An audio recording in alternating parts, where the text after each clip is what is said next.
아멘. 자, 오늘 말씀을 같이 보겠습니다. 마태복음 15장 21절에서 28절까지 말씀 한 절씩 읽겠습니다. 예수께서 거기서 나가사 두로와 시돈 지방으로 들어가시니 가나안 여자 하나가 그 지경에서 나와서 소리질러 이르되 주의 다윗의 자손이여 나를 불쌍히 여기소서 내 딸이 흉악하게 귀신 들렸나이다 하되 예수는 한 말씀도 대답하지 아니하시니 제자들이 와서 청하여 마르되 그 여자가 우리 뒤에서 소리를 지르오니 그를 보내소서. 예수께서 대답하여 이르시되 나는 이스라엘 집에 잃어버린 왕 양녀에는 다른 데로 보내심을 받지 아니하였노라 하시니 여자가 와서 예수께 절하며 이르되 주여 저를 도우소서. 대답하여 이르시되 자녀의 떡을 취하여 개들에게 던짐이 마땅하지 아니하니라. 여자가 이르되 주여 올소이다마는 개들도 제 주인의 상에서 떨어지는 부스러기를 먹나이다 하니 이에 예수께서 대답하여 이르시되 여자여 내 믿음이 크도다 내 소원대로 되리라 하시니 그때로부터 그의 딸이 나으니라. 아멘. 아멘. 혹시 이런 말씀 아시죠? 엿장수 마음이다. 엿장수 마음대로 된다. 아시죠? 저가 알면 우리 모든 성도님들도 다 아실 것입니다.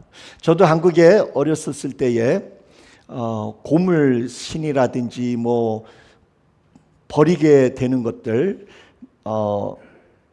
사이다병이나 콜라병이나 아니면 무슨 맥주병이나 이런 걸 주워온다든지 이것을 엿장수에게 갖다 주게 되면은 엿장수는 자기 그냥 마음대로 엿을 잘라서 줘요. 어떤 사람들에게는 좀 많이 좀 주고 어떤 사람에게는 좀 적게 줍니다. 그래서 우리가 아니 왜 쟤는 많이 주고 왜 나는 적게 줍니까? 이러면 그건 내 마음이야. 엿장수 마음이지 너가 뭐라고 말할 수가 없다. 뭐 이러면서 근데 이제 그런 시간이 우리에게 다 있었습니다. 옛날 좋은 추억이 있었습니다. 우리 하나님을 엿장수에게 비교할 수는 없지만 또 그렇게 비교하면 안 되겠죠. 그러나 이 세상의 모든 것은 다 하나님의 마음대로 됩니다. 하나님이 원하시는 대로 돼요. 하나님의 섭리대로 돼요. 하나님의 선택으로 돼요. 우리는 이것을 하나님의 주권이라고 말하고 있습니다. 예를 들어서 성경에 보게 되면 하나님이 야곱은 사랑하시고 에서는 미워하셨다. 왜 하나님은 야곱은 사랑하시고 에서는 미워했을까요? 하나님이 긍휼히 여길 자를 긍휼히 여기고 불쌍히 여길 자를 불쌍히 여기니라. 하나님의 마음대로예요. 그래서 로마서 9장을 보게 되면 16절에 보게 되면 원하는 자로 말미암음도 아니요 다름 박질하는 자로 말미암음도 아니요 오직 긍휼히 여기시는 하나님으로 말미암음이니라 라는 말씀이 기록되어 있습니다. 모든 것이 다 하나님의 주권으로 이루어진다는 것입니다. 그러므로 우리가 구원을 받았다는 확신과 기쁨이 있다면 우리는 오직 하나님 앞에 감사하고 겸손할 것밖에 없습니다. 그 외에는 없다는 거예요. 왜요? 오직 하나님의 은혜로 이루어진 것이기 때문에 그렇습니다. 그러므로 모든 것이 다 하나님의 원하시는 대로 이루어지므로 하나님 앞에 우리가 무엇을 받기를 원한다든지 소원한다든지 나아가는 자들이 할 말은 딱 하나밖에 없다고 저는 믿습니다. 그것이 무엇이라고요? 주님, 저를 긍휼히 여기소서. 주님, 저를 긍휼히 여기소서. 저를 긍휼히 여기소서. 하나님께서 알아서 하나님께서 다 주시는 것이기 때문에 주는 분은 하나님이에요. 안 주는 분도 하나님이에요. 그러니까 우리가 구할 것은 하나님, 저를 불쌍히 여겨주세요. 긍휼히 여겨주세요. 자비와 은혜와 구원을 베풀어 주세요. My Lord, have mercy on me. 그거밖에 우리는 구할 것이 없다는 말씀이에요. 이것이 우리 마음속에 깊은 곳에서 베이직에서 깔려 있어야 되는 우리의 마음 자세입니다. 혹시 이렇게 믿으시는 분이 있으면 다시 한번 아멘 해주시기 바랍니다. 예, 아멘. 믿습니다. 우리가 이렇게밖에 고백할 수 없는 이유는 오직 하나님이 원하시면 우리에게 은혜와 구원과 기적을 베푸실 수 있는 능력의 하나님이시기 때문에 그렇습니다.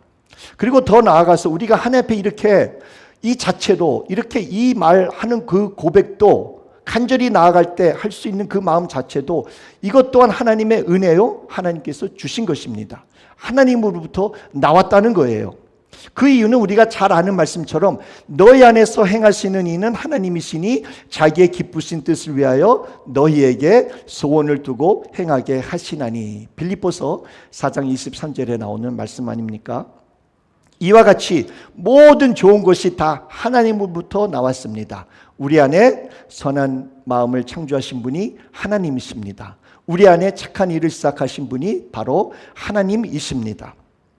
그래서 성경을 자세히 보게 되면 하나님은 하나님의 자녀들에게 하나님의 소원을 주시고 하나님의 뜻을 이루시고 역사하시는 것을 볼 수가 있습니다. 아브라함도 그랬죠. 모세도 그렇습니다. 그리고 우리가 지금 새벽에 큐티하는 느헤미야서도 보게 되면 하나님이 느헤미야의 마음에 소원을 주셔서 예루살렘으로 돌아가게 해서 성벽을 재건하는 일을 하시게 하였던 것입니다. 그러므로 우리 마음속에 하나님을 기쁘게 해드리고 싶은 것들, 하나님께 영광을 돌리고 싶은 것들, 좋고 선한 것들은 다 하나님부터 나왔다는 것을 우리는 꼭 믿어야 합니다. 자, 그렇다면 어떤 사람들은 이러한 질문을 할 수가 있습니다. 모든 것이 다 하나님의 원하는 대로 이 세상이 돌아간다면 우리가 왜 기도를 해야 됩니까? 이러한 질문은 우리가 자주 할 수 있죠. 이 질문은 우리가 예배소서를 공부할 때 잠시 다루었던 문제입니다. 그때 말씀드린 거 기억나시나요? 한마디로 말한다면 하나님이 하실 일이 있고 우리가 해야 할 일이 있다는 거예요. 다시 말씀드려서 하나님이 우리의 소원을 들어주시고 우리에게 아무리 좋은 것으로 주시려고 한다 할지라도 우리가 제일 먼저 해야 될 일은 기도라는 거예요. 기도 없이는 하나님께서 역사 안 하십니다. 기도 없이는 우리가 받을 수가 없습니다. 어떤 분들은 또 이렇게 물어볼 수가 있어요. 아니, 기도 안 하는데도 하나님이 주시는데요. 죄송하지만 그것은 받은 것이 아닙니다. 저는 그렇게 말하고 싶습니다. 하나님으로부터 온 것이랄지라도, 하나님께서 허락하셨을지라도 정말 그럴 때 조심해야 돼요. 정말 깊이 우리 자신들을 생각하고 돌아봐야 되는 것입니다. 그 이유는 기도하지 않고 받으면 하나님 앞에 우리가 영광을 돌리지 않습니다. 스스로 잘났기 때문에 스스로 잘난 척하게 됩니다. 착각하는 거예요. 운이 좋아서 일어난 거라고 생각하게 됩니다. 타인이나 환경 때문에 이루어진 것이라고 믿어요. 그러므로 하나님 앞에 감사나 영광을 돌리지 않고 자기가 또는 타인에게 영광을 돌립니다. 이 자체가 바로 우상 숭배라는 거예요. 이와 같이 기도 안 하는데도 잘 된다는 사람들은 마귀로부터 그리고 스스로 속고 있다는 것을 우리는 꼭 기억하시기 바랍니다. 그러므로 기도하지 않고 받는 것이 있다면 정말 위험한 것이에요. 기도하지 않고 하나님 앞에 나아간다는 것은 정말 위태로운 것입니다. 기도하지 않고 말씀 읽지 않고 신앙생활 잘한다고 말하는 것은 거짓 신앙생활입니다. 오늘 그 주부에 보게 되면은 그 메시지 팁이라고 적혀져 있지 않습니까? 제가 거기다가 이렇게 올렸죠. 기도하지 않고 말씀 읽지 않고도 신앙생활 잘 할 수 있다는 것은 한마디로 잘못된 신앙이다. 거짓 신앙생활입니다. 기도가 이렇게 중요하다는 것입니다. 그러므로 우리는 기도해야 됩니다. 하나님의 자녀들이라면 무조건 기도해야 됩니다. 기도는 필수예요. 꼭 해야 되는 것입니다. 그리고 다시 말씀드리지만 하나님께 나아가는 자들은 그 어떤 것을 원하든지 항상 어떠한 마음으로 그리고 어떻게 고백하면서 나아가야 된다고요? 주님, 저를 긍휼히 여기소서. 우리 한번 다 같이 한번 말씀하십시다. 주님, 저를 긍휼히 여기소서. 주님, 저를 긍휼히 여기소서. 자, 오늘 말씀을 보게 되면 이러한 간절한 마음으로 예수님에게 나온 한 엄마의 믿음에 관한 이야기를 우리가 간단히 한번 보겠습니다. 이 여인은 가나안 여인이에요. 이방인 민족입니다. 이 여자는 예수님 앞에 나아가자마자 주 다윗의 자손이여 나를 불쌍히 여기소서 내 딸이 흉악하게 귀신 들렸나이다 라고 주님 앞에 와서 외칩니다. 많은 사람들을 뚫고 제자들이 예수님을 보호하고 있는데 뚫고 나와서 하나님 예수님 앞에 나오자마자 말하는 것이 주님 내 딸이 귀신 들렸습니다. 나를 고칠 분은 오직 예수님밖에 없다고 찾아온 것입니다. 이스라엘 백성 중에서도 예수님을 가리켜서 주님이라고 또는 다윗의 자손이라고 많은 사람들이 말하지 않았어요. 그러나 이 가난한 여자는 예수님이 참 어떤 분이라는 것을 알고 찾아온 것입니다. 더 나아가서 이 여자는 예수님만이 자기 딸의 병을 고칠 수 있는 분이라는 것을, 오직 유일한 분이라는 것을 믿고 왔습니다. 이 여인이 살고 있었던 곳은 이방들이 살고 있었던 이방의 땅이었어요. 그렇기 때문에 거기에 많은 있는 신들에게 찾아가고 나의 딸을 제발 고쳐주세요 하면서 신이란 신은 다 찾아가서 노력했을 것입니다. 이 방법 저 방법을 통해서 다 사랑하는 딸을 고쳐보려고 노력했습니다. 그러나 다 실패했습니다. 그러다 예수님의 소문을 듣고 예수님 앞에 나온 거예요. 예수님께서는 고칠 수 있다는 것을 이 여자는 믿었던 거예요. 그래서 드디어 마지막으로 그의 딸을 고칠 수 있는 예수님에게 잘 찾아왔습니다. 우리 예수님께서 이 모든 것을 모르시겠어요? 예수님께서 이 모든 것을 다 하셨음에도 불구하고 예수님의 반응은 어땠습니까? 예수님은 이 여자의 부르짖음에 아무런 반응도 없으셨습니다. 대꾸도 안 하셨어요. 그냥 거들떠보지도 않고 그냥 완전히 무시해버립니다. 그런데도 이 여자가 예수님을 떠나지 않고 계속해서 부르짖으니까 예수님의 제자들이 참지 못해 예수님에게 이렇게 말합니다. 예수님, 이 여자가 계속해서 소리를 지릅니다. 이 여자를 좀 고쳐서 보내시죠. 우리가 여기 쉬러 왔는데 이 여인 때문에 우리가 쉴 수가 없겠습니다. 예수님, 이 사람을 어떻게 좀 고쳐주시죠. 그제서야 우리 예수님께서 말씀하시는데 이런 말씀을 하십니다. 24절에 나는 이스라엘 집에 잃어버린 양 외에는 다른 데로 보내심을 받지 아니하였다. 이게 무슨 말씀이에요? 이 말씀은 나는 하나님의 택함을 받은 이스라엘 민족을 구원하러 온 것이지 너 같은 이방인을 구원하러 오지 아니었다는 말이에요. 그러니 너와 나는 아무런 상관이 없다. 이 자리에서 꺼져라 라는 말씀을 하시는 것입니다. 그러나 이 말을 들은 이 여인은 아랑곳하지 않고 예수님 앞에 더 가까이 나갑니다. 예수님 앞에 무릎 꿇고 절하면서 경배하면서 그리고 계속 부르짖습니다. 도와주세요. 도와주세요. 자비를 베풀어 주세요. 긍휼히 여기소서. 이렇게 간절히 간구합니다. 그러자 우리 예수님께서 또 말씀하시는데 이번에는 이 여자를 완전히 모욕하는 말씀을 하고 있어요. 26절에 보면은 대답하여 이르시되 자녀의 떡을 개들에게 줄 수 없다. 와우. 자녀의 떡을 개들에게 줄 수 없다. 그러자 이 여자는 예수님보다 한술 더 뜨는 말을 합니다. 우리 27절 같이 한번 읽겠습니다. 27절 시작. 여자가 이르되 주여 올소이다마는 개들도 제 주인의 상에서 떨어지는 부스러기를 먹나이다 하니 이 말은 정말 대단한 고백이 아닐 수가 없습니다. 이것은 이 여인의 이 엄마의 신앙 고백입니다.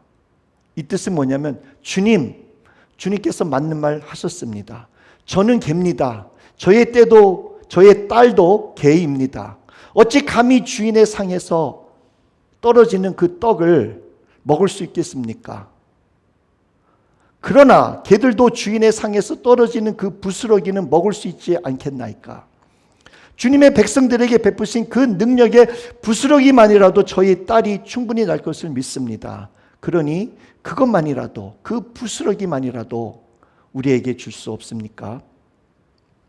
우리가 그것마저라도 먹을 수 없는, 자격이 없는 자들이라면 할 말이 없습니다. 그러나 주님, 그것이라도 먹을 수 있도록 우리에게 자비와 긍휼을 베풀어 주실 수는 없는지요? 이것이 이 여인의, 가난한 여자의, 이 엄마의 마음이었습니다. 정말 대단한 믿음이 아닌가요? 우리가 만약에 이 여자의 상황에 있었다면, 예수님께서 우리에게 이러한 모독의 말을 했다면 우리는 그 자리에서 어떻게 했을 것 같아요? 이 가난한 여자의 말과 마음과 믿음을 보신 우리 주님께서 이제는 더 이상 참을 수가 없어서 28절에 말씀하시죠. 여자여, 내 믿음이 크도다. 내 소원대로 되리라. 아, 할렐루야. 그죠?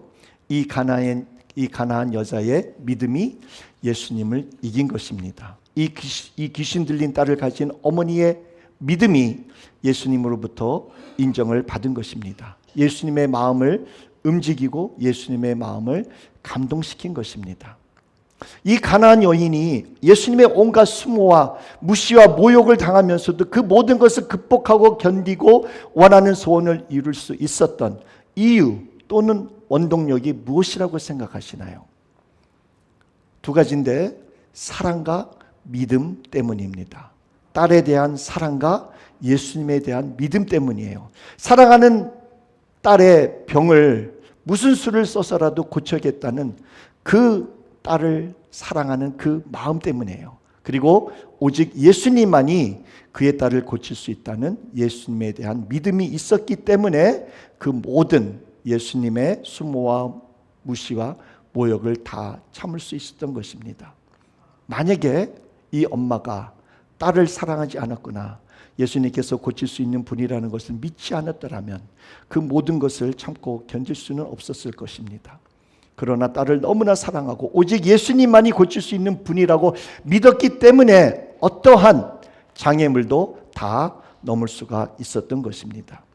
그리고 예수님이 이 여인 보고 개라고 취급하고 또 자기 스스로를 개처럼 여기고 예수님의 모든 모독적인 말을 참고 견딜 수 있었던 그 이유는 그는 이방인이라는 걸 알았어요.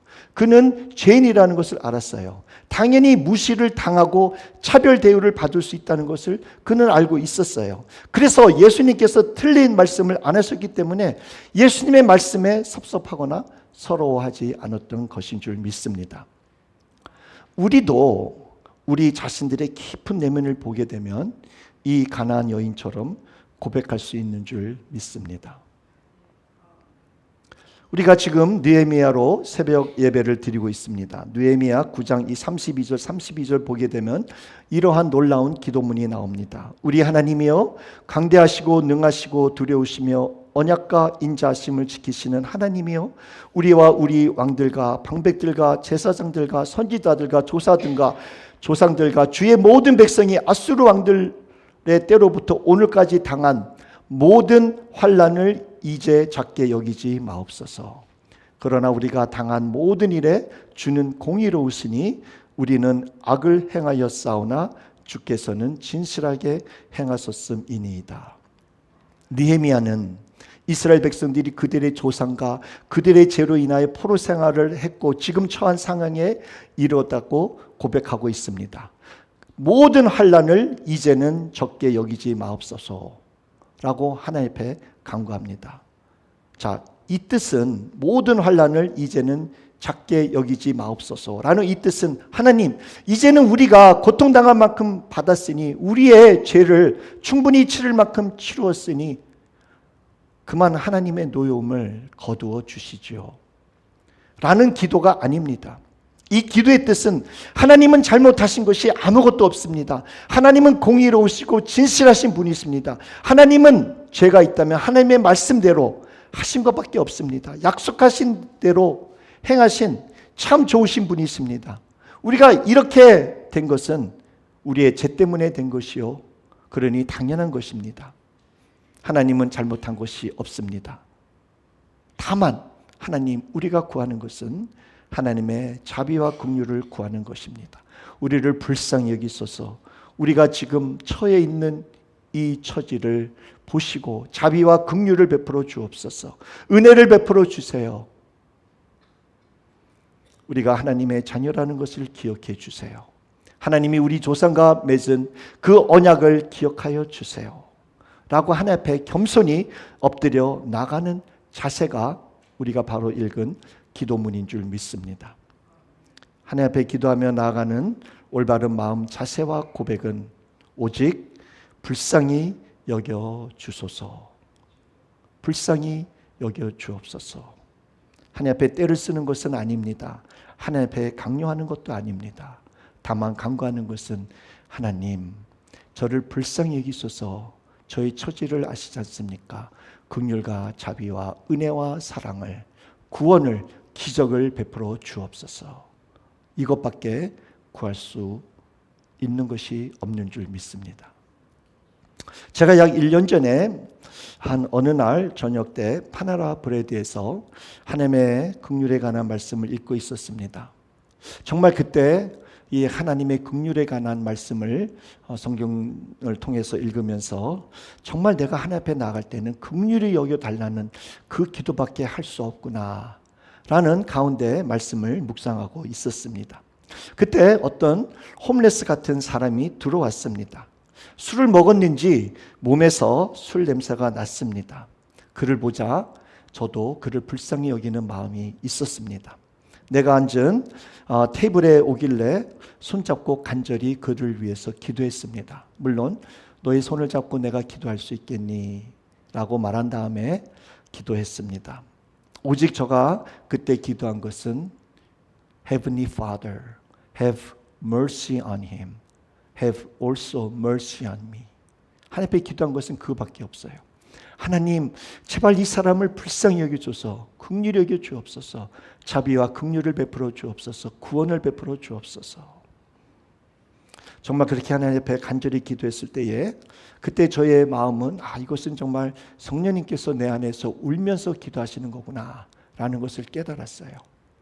눈물과 콧물이 우리 손을 잡고 있는 그 손에 떨어졌습니다. 줄줄 이렇게 내려왔어요. 기도가 다 끝난 다음에 그 사람이 그의 손으로, 좀 더러운 손으로 저의 눈물을 닦아 주었습니다. 그리고 그 사람에게 혹시 돈이 필요하냐고 물어보니까 주면 고맙지요 라고 하길래 제가 주머니에 있는 것을 조금 주었습니다. 사랑하는 성도님, 정말 우리도 우리 자신들을 깊게 관찰한다면 우리는 다 죄인이요 하나님의 구원과 은혜를 받을 만한 자격이 없는 사람이라는 것을 고백할 것입니다. 그러므로 우리는 하나님 앞에 기도로 나아갈 때 할 말은 정말 하나님 앞에 겸손히 바짝 엎드려 주님, 저를 불쌍히 여겨 주옵소서 라고 호소하는 것밖에 없습니다. 우리는 지금 특별철야 기도 중에 있습니다. 우리도 이 가나안 여인처럼 우리에게 사랑하는 자들이 있지 않습니까? 사랑하는 자들의 영적인 구원과 육적인 구원이 필요한 사람들이 있지 않습니까? 누가 제일 먼저 생각나시나요? 저 같은 경우에는 저가 제일 먼저 생각나더라고요. 내가 구원받아야지. 내가 먼저 구원받아야지. 장님이 어떻게 또 장님을 인도할 수 있을까? 다른 사람은 어떻게 된다 할지라도, 아니 어떻게 된다라는 말보다 하나님께서 그들을 역사하실 거고 내가 컨트롤할 수 있는 것은 나밖에 없으니까 내가 구원받아야지. 정말 내가 구원받았다는 착각이 아니라 내 자신을 저 복종시켜가면서 구원을 이루어야 하지 않는가? 정말 하나님을 만나야 하지 않는가? 정말 성령 충만해야 되지 않겠는가? 정말 구원받았다는 확신을 더 가져야 되지 아니하는 건가? 저 자신을 돌이켜보게 되는 것입니다. 우리가 우리 자신들을 제일 사랑하기 때문에 그렇습니다. 잘못된 것 아니에요. 하나님께서는 우리가 다 구원받기를 간절히 원하십니다. 우리 가운데 이 가나안 여인처럼 우리가 사랑하는 자녀들이 구원받아야 되지 않겠습니까? 우리 자녀들이 우리의 말 잘 듣나요? 우리의 힘으로 우리의 자녀들을 구원시킬 수 있을까요? 우리의 힘으로도 노력으로도 교회 데리고 오는 것 같이 힘든데 그들이 예수님을 믿을 수 있겠습니까? 오직 하나님만이 우리들의 자녀들을 변화시키고 회복시킬 수 있습니다. 오직 하나님만이 우리들의 자녀를 구원할 수 있습니다. 그렇기 때문에 우리가 할 수 있는 것은 오직 한 가지예요. 주님, 나의 사랑하는 아들을, 나의 사랑하는 딸을 긍휼히 여기소서. 불쌍히 여겨 주옵소서. 구원하여 주옵소서. 그리고 주님, 저의 사랑하는 남편, 저의 사랑하는 아내를 불쌍히 여기소서. 긍휼히 여겨 주옵소서. 구원하여 주옵소서 라고 우리는 고백할 수밖에 없습니다. 우리의 육적인 병, 마음의 병, 먹고 사는 일, 사람들과의 관계, 이 모든 것들이 우리의 힘으로 되는가요? 의사가 못 고치는 것들, 사람들이 해줄 수 없는 것들, 나의 힘과 노력으로 안 되는 것들, 정말 우리 하나님이 다 하실 수 있는 거 아닙니까? 우리에게 기적을 베푸실 분은 오직 하나님 뿐이십니다. 그렇기 때문에 우리들이 정말 할 수 있는 것은 오직 한 가지예요. 하나님의 마음대로, 하나님이 원한 대로 되기 때문에 우리는 주님, 저를, 저의 사랑하는 아들, 딸을, 저의 남편을, 아내를 제발 긍휼히 여겨 주옵소서. 지금은 은혜 받을 때입니다. 하나님 앞에 나아갈 때입니다. 우리가 기도하는 이때를 하나님께서 허락하셨고 우리에게 주셨기 때문에 우리 안에 착한 일을, 우리 교회 안에 선한 일을 시작하신 우리 하나님을 우리가 꼭 믿으시기 바랍니다. 이사야서 55장 6절에서 7절에 보게 되면은 이런 말씀이 있는데 우리 한번 같이 읽을까요? 시작. 너희는 여호와를 만날 만한 때에 찾으라. 가까이 계실 때에 그를 부르라. 악인은 그의 길을, 불의한 자는 그의 생각을 버리고 여호와께로 돌아오라. 그리하면 그가 긍휼히 여기시리라. 우리 하나님께로 돌아오라. 그가 너그럽게 용서하리시리라. 하나님 앞에 긍휼을 구하시는 하나님의 자녀들을 하나님은 절대 모르신다고 안 하십니다. 모르신다고 한다면, 혹시 그러신다면 이 가나안 여인의 믿음을 보고 싶었던 것처럼 우리의 믿음을 시험하시는 것이지, 하나님은 절대 하나님을 전심으로 찾는 자를 그냥 안 보내십니다. 그러므로 이번 주에 있을 두 번째 금요 기도 모임에 저녁 8시예요. 모두 다 참석하셔서 하나님께서 우리와 같이 함께 하심을 믿고, 그리고 우리를 긍휼히 여겨 달라고 한패 부르짖고 나아갈 때 하나님의 그 놀라우신 기적을 체험하며 우리의 삶이 완전히 변화되는 것을 체험하시는 우리 필그림 교회 모든 성도님 되시길 주님의 이름으로 축원합니다.